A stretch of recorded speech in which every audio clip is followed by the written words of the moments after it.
You're replaceable. You're fired. Elaine, the president's daughter, spat out at me. I had reached my breaking point. Without retorting to her words, I quietly accepted my dismissal. Understood. If I must leave, then so be it. Emotion had drained from me. I responded in a voice lacking any spirit. Well, goodbye then. She waved at me, her face brightening with relief. I started preparing to leave the company I had once been grateful for. Then, I shall resign. On my last day, I went to say goodbye to Elaine. It was already too late for her. Not only was I leaving, but I also decided to leave a parting gift for the company. Would you reconsider your resignation? Elaine asked me, tearfully. Ridiculous. She was the one who fired me. I am Bonnie, 40 years old. Living alone in urban, I'm single and have devoted my life to my job. My parents live in another state, quietly enjoying their retirement. Both my parents were salespeople, which probably influenced me. From a young age, I was good at negotiating and getting along with people, whether getting extra prizes from the candy store or winning over my classmates' mothers for fancy birthday gifts. I had always wanted to use my strengths in a sales career. Eventually, as an adult, I worked in various sales roles before joining this staffing agency through a mid-career hire. In this competitive industry, our small company struggled to sustain profits without contracts from large corporations. Amidst that, I was always the top in new contracts, labeled as the company's promising newcomer, which became my confidence and success. However, I also faced persistent harassment from Elaine, the president's daughter. She had once been in sales and enjoyed popularity as the president's daughter, but now, working in administration, she seemed to take her lack of fulfillment out on me with relentless jealousy-driven harassment. I'm off now. I would routinely report before leaving the office to visit clients. That day, I had a packed schedule with client appointments, so I quickly finished lunch with coffee at the office before heading out. Bonnie, if you use the hot water from the pot for your coffee, at least refill it before you leave. Elaine chided me. Sorry, I'm in a rush. Could you top it up for me? She asked as she came to refill the water boiler, part of her administrative duties. I hadn't used much water, and I made sure to use it before everyone's lunchtime, so there was still plenty left. Honestly, everyone complains that there's always less water after you use it. She griped. Really? I don't use much, but I'll be more careful. I replied. With an appointment waiting, I couldn't linger and quickly left the office. During a meeting with a client, an email was sent to all employees from Elaine. It read, "To all staff, for the pleasant use of communal resources, please adhere to the rules." Recently, some inconsiderate employee has been using a lot of the pot's water without refilling it. Although it's just one person, we ask everyone to use the company's resources responsibly. I thought, this is about me, isn't it? The email implied it was just one person, so if a witch hunt started at the office, Elaine would surely point fingers at me. Ridiculous. I still remember her poor attitude from my first greeting at the company. She must be really bored to bother with such petty harassment. I had no choice but to get used to her antics. After finishing the day's appointments, I returned to the office to submit my end-of-day report. It was past 7 p.m. Usually, no one is around at the headquarters at this time, but Elaine was still there. Oh, Elaine, you're still here? Wow, Bonnie, you were still working? She asked, clearly surprised as I approached. Sorry to startle you. Yes, I'm surprised. Were you really working this late, or were you out drinking? I wasn't drinking. It just got late because I had many places to visit. What I wanted to ask was why she was still at the office at this hour. But I couldn't say that. After all, being the president's daughter, she had a habit of bullying others by exploiting their weaknesses. I'm heading home now, Elaine. Don't stay too late yourself. Just go home already. Sigh, another day drained by unnecessary issues. But something was bothering me. I couldn't help but wonder why Elaine was staying so late, and why she got puzzled as I spoke to her. Bonnie, can I talk to you for a moment? Elaine asked. What is it? I replied. It's almost the end of the month, right? I need to check something about the new client acquisitions. She said, okay. I'll be back at the office by 5 p.m. The next day, as I came to the office as usual, what Elaine had mentioned felt unnatural. Why would an admin staff be concerned about the sales department's client numbers? That's typically the responsibility of the sales manager, not admin. The day was packed with appointments again. A company I regularly visit wanted to start a new project and needed staff, so they asked our company for assistance, resulting in another new contract for me. That client is a major call center expanding rapidly, and my strong relationship with their representative means they contact me whenever they need staffing support.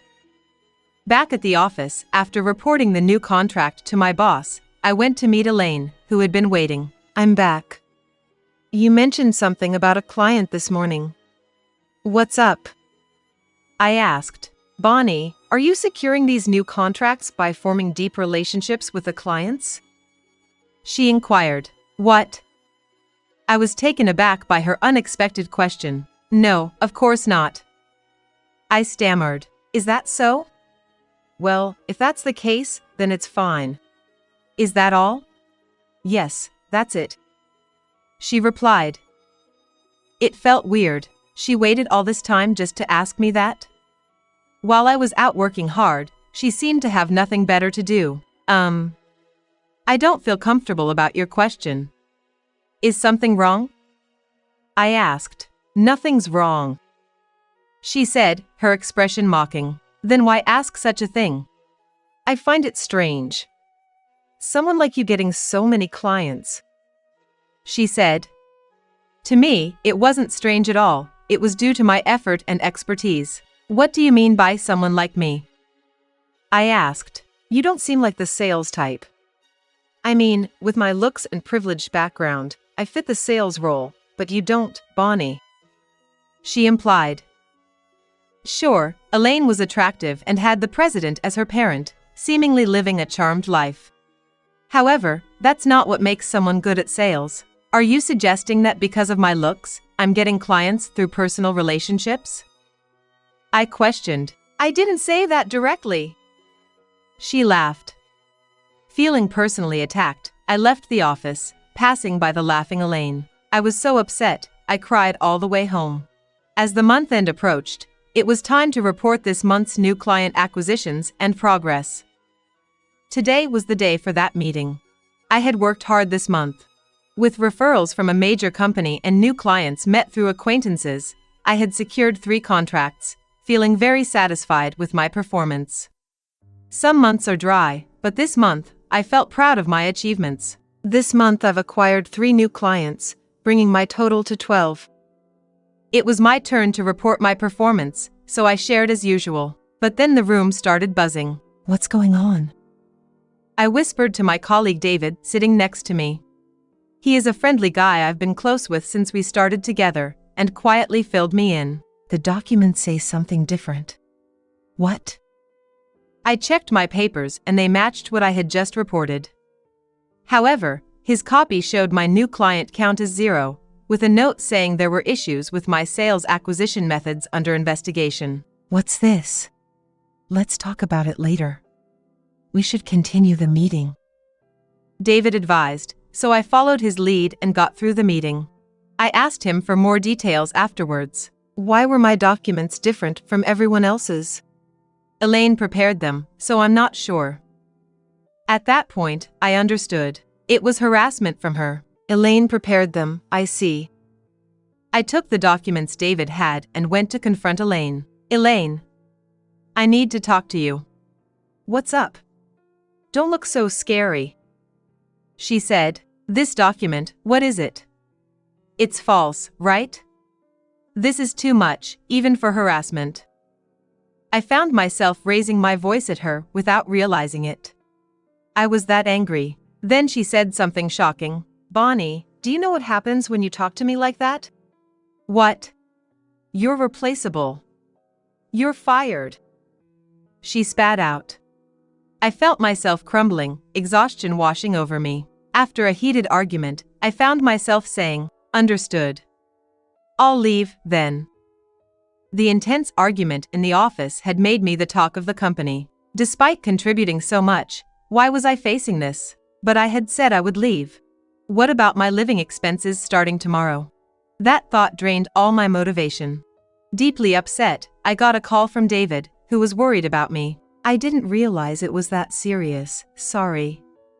I couldn't back you up as your colleague. It's okay. Elaine's harassment has been ongoing since I joined. Still, the company will take a big hit losing someone with your clientele. Are you really quitting?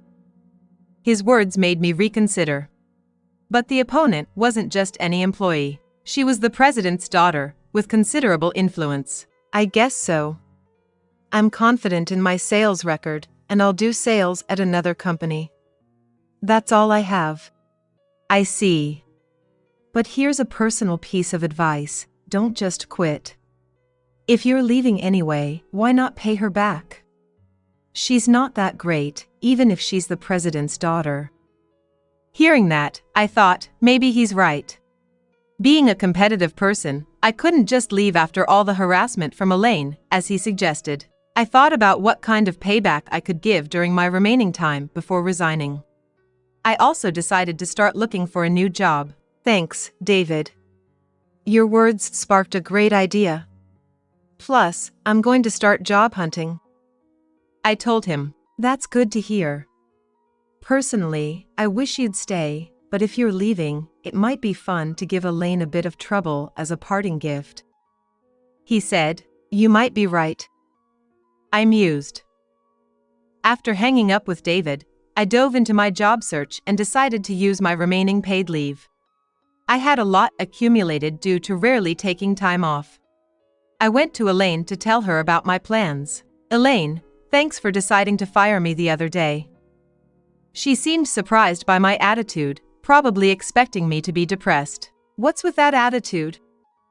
She asked. Did you think I'd be down? No, but you're tougher than I thought. Yes, I am. By the way. I cut her off mid-sentence to tell her I'd be using my accrued leave. Paid leave? I won't allow it. You should just leave quickly since you're fired. Is she an idiot? She doesn't even realize the problem with her statement. Do you not know? You can't just fire someone easily, and you can't deny paid leave without a special reason. Fine, take it then. She relented easily. It wasn't as satisfying as I hoped, but I planned to use my leave to execute a great idea. Thank you. I'll come back to the office on my last day to say goodbye. Why bother with that attitude? You don't need to come back. I looked her in the eyes and gave her a sly smile. Just wait and see, Elaine. You'll be in for a surprise. I started to feel a bit excited. I then scheduled appointments to say goodbye to all our clients. I wasn't using my leave to rest, but to execute a plan that would lead to my next move. I decided to use all 30 days of my leave for this purpose and as payback to Elaine. I received regretful responses from many clients. When I explained my resignation to our biggest client, they were indignant. If you leave, we'll end our dealings with your company and shift our business to wherever you go. They said. I didn't need to be honest with clients, but I wanted them to stop dealing with my soon-to-be former company. That turned out to be more effective than I imagined, with all clients reacting the same way. I had to admit, it was a brilliant idea. Imagining Elaine's future distress made me feel quite relieved already. One day, while I was using my paid leave, Elaine called my cell phone. Bonnie, all the clients you were handling are suddenly ending their contracts with us. Did something happen? I don't know anything about that. I feigned ignorance. She probably didn't imagine I was contacting clients during my leave. She seemed too nonchalant. It's strange.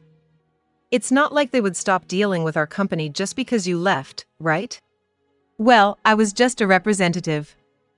My leaving shouldn't influence our company's contracts that much. I know that.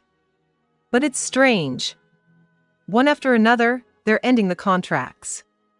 Probably due to the recession. She mused. I almost laughed at how clueless she was. My plan was working. Then, I received a call from a top client. They wanted to discuss a possible headhunting offer. An unexpected development. I decided to meet with them. First, I called David. Since it was his idea that inspired me, I thought I should tell him. Hey, how are you? I'm fine. But I have something to report. What happened? Remember our talk? I came up with a plan. If I'm quitting anyway, why not get back at Elaine? He seemed almost to say, that sounds fun. As he eagerly listened to the story, I explained everything to our clients, and they all said they'd move their contracts to wherever I go next. Bonnie, you're incredible, a real sales pro. I'm grateful, but I feel a bit guilty, yet impressed with myself. Thanks to you, David. Though I knew it complicated things for him, who was still at the company, I vowed to repay his kindness somehow. As I completed informing all clients, I decided to accept the headhunting offer. That company was a major client of my soon-to-be former company, so their contract cancellation was a significant blow. The company that headhunted me was setting up a new subsidiary in staffing and wanted me to handle their sales. With my new job secured, my mission was complete. On my last day, I went to the office to say goodbye. I've appreciated working with you. Elaine seemed off. That's the least of our problems. What happened? Turns out, all the projects I managed were cancelled at the request of the clients. The company was facing issues due to a significant drop in revenue. Dad's so angry with me. What do I do now? She collapsed, crying. What to do? This happened because you decided to fire me, right? I looked down at the crying her and said, I'm being blamed by Dad and the sales director. They're saying it's my fault Bonnie was fired and that I should fix the sales drop. But I can't do that. She was crying like a child, but I was satisfied with the payback I had achieved. Elaine, remember how you said my appearance wasn't right for sales and that I secured deals through personal relationships? Maybe this is karma. I'm sorry for that. I did reflect on it afterward. Reflect? Too late for that. I didn't feel any reflection from you. And that's not all you did to me. Maybe you should try contacting the clients yourself to recover the sales. Though I doubt you can. I can't do sales. She used to be in sales. What is she talking about? Weren't you in sales before? Oh, I see, you were removed because you couldn't do the job? She just sat there, her face a mess with tears, unable to speak. I had nothing more to do there, so I decided to leave. Well, I'll be resigning now, Elaine. Can't you reconsider your resignation? Our company's sales are in trouble. No, thank you. Thus, I left the company I had worked at for years. According to David, after my resignation, Elaine was blamed for the negative impact on sales caused by firing me. That affected the employees' bonuses and led to complaints, resulting in her being forced out of the company. She's been now idle at home. I was enjoying success at the new company that headhunted me. One day, I heard from David that he too had left the company. I explained the situation to my new company and managed to get him hired. We were working together again, striving side by side. It was fun to work with a former colleague, and we were gradually securing contracts with the clients I used to deal with at my previous company. Thanks to it, I won a newcomer award this month and felt very fulfilled.